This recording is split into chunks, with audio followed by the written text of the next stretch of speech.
તમે આજે અહીંયા આવ્યા છો એક ચોક્કસ કારણ, આ પૃથ્વીના બ્રહ્માંડના કારણસર આવ્યા છો. હું આવ્યો છું કારણસર, તો દુઃખી થવાનું કારણ ખરું? 93ની સાલમાં મેં કરોડો રૂપિયાનું નુકસાન કર્યું, ઢગલા બંધ ચેકો પાછા જતા, તોય ઊભો રહ્યો. મેરા હૈ સો જાવે નહીં, જો જાવે સો મેરા નહીં. આપણું ધાર્યું થાય તો આપણે ખુશ, અને બધું બેસ્ટ કર્યા પછી આપણું ધાર્યું ના થાય તો ભગવાન ખુશ. બોલો, બે બાજુ તાળી વગાડવાની કે નહીં? વગાડવાની કે નહીં? માં તો નસીબ જ ફૂટેલા. તું ઢોલ છે ભાઈ, ફૂટેલો આખો. બધા કઈ મુકેશભાઈ અંબાણી ત્યાં થોડા જન્મે, બચ્ચનના ત્યાં થોડા જન્મે. આ બહુ અદ્ભુત દુનિયા છે સાહેબ. અને એમાં ભારતમાં જન્મ મળે, ગુજરાતમાં જન્મ મળે, લોટરી છે બોસ. પણ ચહેરો હસતો હોવો જોઈએ. આ તો મજા નથી. અમે હાલી વસ્તી બહુ વધી ગઈ છે, બધી અથડાય છે, માણસથી માણસ અથડાય. ભગવાન છે ને મરદની મૈયતમાં જાય પણ બાયલાની જાનમાં ના જાય. મરદ બનવું પડે. એટલે ગમે તેવી મુસીબત આવે, તકલીફ આવે, ઊભા રહેવાનું. તકલીફ આવી, હાલું મેં તો નથી માગી પણ આવી, હરી ઈચ્છા. અલ્લાહ બડા બાદશાહ, એ જે કરે એમાં ખુશ. આ ભાવ તમારો રોજ થઈ જાય ને એટલે લોટરી બોસ. અને ક્યારે તમારી પ્રગતિ થઈ જશે તમને ખબર નથી. એટલે બધું બેસ્ટ કર્યા પછી ઈશ્વર પર શ્રદ્ધા. પણ આપણે હાલા કેવા છીએ ખબર? પેલો ભિખારી મંદિરની બહાર ભીખ માગે, આપણે મંદિરની હું તો બધા. અલા ભાઈ, બેંકમાં 5,000 જમા હોય અને બાપા મેનેજર હોય તો 5,001નો ચેક પાસ થાય? તો જેટલું જમા હોય એટલું જ મળે ને. આજે આપણે અહીંયા એસટીમાં આપણે કામ કરવાના આપણા કર્મ હતા તો આપણે અહીંયા સુધી આવ્યા. પણ હવે નવું કર્મ એવું કરીએ કે આનાથી પણ આપણી પ્રગતિ થાય. એ તો હાલું આપણા હાથમાં ખરું કે મનુષ્ય યોની જ કર્મ યોની છે, બાકી તો બધી ભોગ યોનીઓ છે. માટે ઈશ્વર પર શ્રદ્ધા રાખીશ કે તું જે કરે એમાં હું ખુશ. ત્રીજી વાત જેના માટે હું ખાસ આવ્યો છું, હર્ષભાઈ સંઘવી મારા થોડાક પ્રોગ્રામ છે, એમણે કીધું કે સાહેબ મારા એસટીના બધા લોકો માટે તમે ખાસ આવો. એમની ઓફિસ એકવાર મળવા ગયો તો મારા સદભાગ્ય છે કે એમણે હા પાડી. ત્રીજી વાત, જેના કારણે આપણી પ્રગતિ થતી નથી, જેના કારણે આપણે દિવેલ પીધેલા ફરીએ છીએ, આપણને જીવનમાં મજા નથી આવતી, રોજ એમ થાય ચાલો આજ કેમ ઓમ છે. ત્રીજો નિયમ શું છે? રોજ મા બાપને પગે લાગો. તમારામાંથી કેટલા લોકો પગે લાગો? ખાલી હાથ ઊંચો કરજો. વાહ, આટલા લોકો જોડે એક ફોટો પડાવીશું જો કંઈક ટાઈમ મળે તો. આટલા લોકોની પ્રગતિ તો 100% નક્કી છે. લખી રાખજો સ્ટેમ્પ પેપર પર, આ બધું રેકોર્ડિંગ થાય છે. અને જે લોકો નથી લાગતા એમની પ્રગતિના કોઈ ચાન્સ નથી. કેમ? હવે સત્ય ઘટના કહું. આ દુનિયામાં માત્ર ને માત્ર મા બાપ જ ચાહે છે કે તમારી પ્રગતિ થાય, બાકી કોઈ ચાહતું નથી કે તમારી પ્રગતિ થાય. ખાલી મા બાપ. મા બાપથી મોટો દેવ નથી અને મા બાપથી મોટું પૂજનીય આ વિશ્વમાં કોઈ છે જ નહીં. ઘણીવાર આંખમાં પાણી આવી જાય વાત કરતા કરતા. આપણે બધાને સુખી થવું છે, પ્રગતિ કરવી છે. ઘરમાં જીવતા ભગવાનને છોડીને પથ્થરોમાં હોચશું ને તંબુરોય નહીં મળે બોસ. 7,000 વાર આપણી માં આપણા પીછવાડા સાફ કરે છે. કેટલી વાર? 7,000 વાર.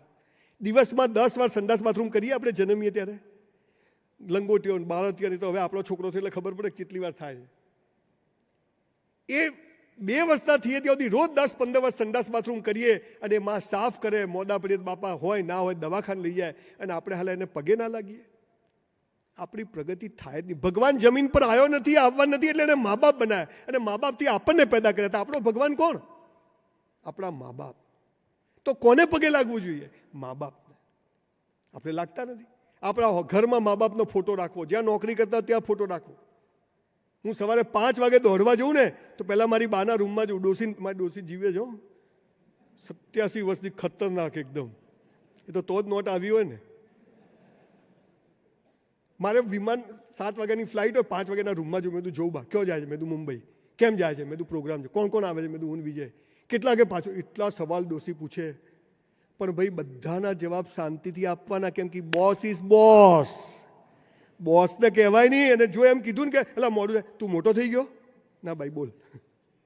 એ પાપા પગલી કરતા 10 વાર દોટ તૂટી જાય, ઝાડા થઈ જાય અને માં આપણને ગળામાં બોંધીને મોટા કરે અને આપણે હાલા પગે ના લાગીએ. પછી કે માં સુખી થવું, તું પ્લગમાં આંગળી ઘાલ દે ભાઈ, પૂરું થઈ જાય. અચ્છા, તમે લોકો ચાહો છો કે ફરી કોઈ વાર આપણે બધા આવા પ્રોગ્રામમાં આવીએ ને આ હર્ષભાઈ સંઘવી અથવા સાહેબ મને બોલાવે, એવું તમે બધા ચાહો છો?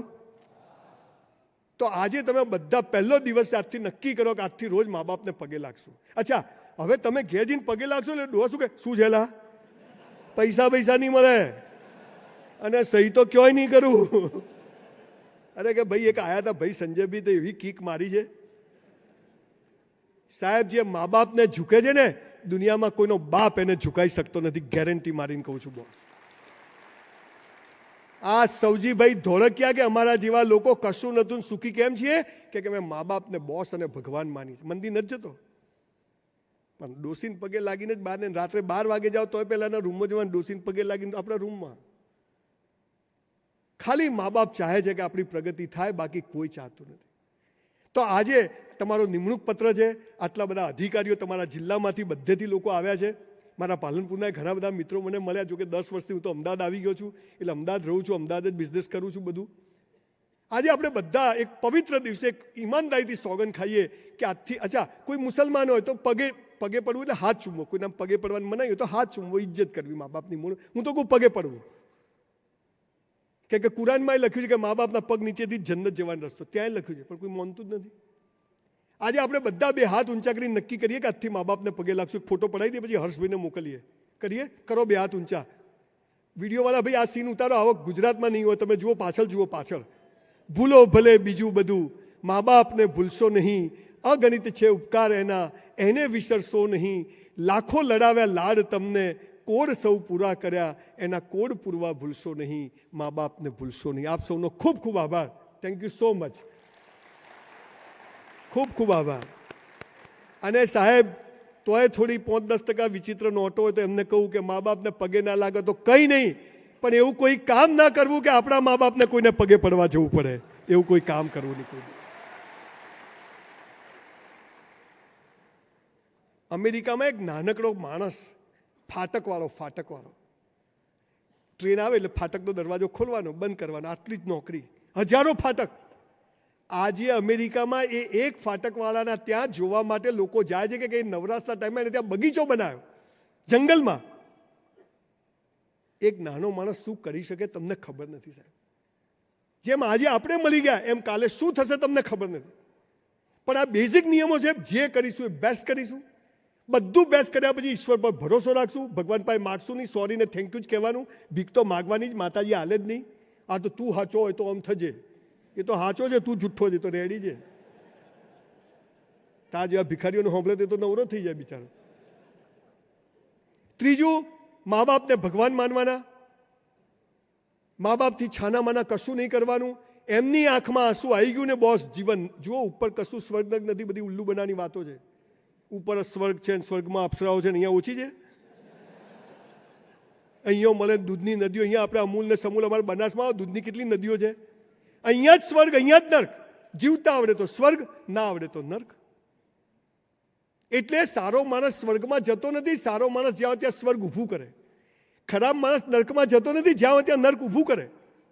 આ સ્વર્ગ ઉપર, આ તો બધું ઉલ્લુ બનાવવામાં જ બધું. કોઈ મરેલો ઉપર જઈને આવ્યો, કોઈ જીવતો જઈને આવ્યો, બધું ઠીક છે બધું. પણ મા બાપના આંખમાં આંસુ આવી ગયા તો નર્ક. અને મા બાપ એમ કે ભલે મારો છોકરો 25,000 કમાય છે, પણ ભાઈ કહેવું પડે.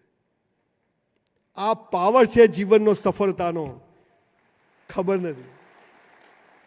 સંયુક્ત પરિવારમાં રહેજો. મોદી સાહેબે કીધું વસુદેવ કુટુંબકમ. જે ભાઈનો ના થાય ને કોઈનો ના થાય. આ તો મૂનમાં લાલ્યો, પછી મરે એનો લાલ્યો જ હોય, કોઈ ના હોય હાથે. હાવાનીની હળીઓ ભેગી હોય ને તો કચરો કાઢે, છૂટી પડી જાય તો ખુદ કચરો બની જાય. ભેગા રહેવાની વેલ્યુ છે. દ્રાક્ષ તો ઝુમકો 100 રૂપિયા કિલો વેચાય, છૂટી પડી ગયેલી દ્રાક્ષ કોઈ 10 રૂપિયા કિલો ના લે. પરિવારને સાથે રાખવું. મા બાપને, અમે નવી મર્સિડીઝ લેવા જઈએ એટલે ડોસી આગળ બે, ટીમ બધી પાછળ.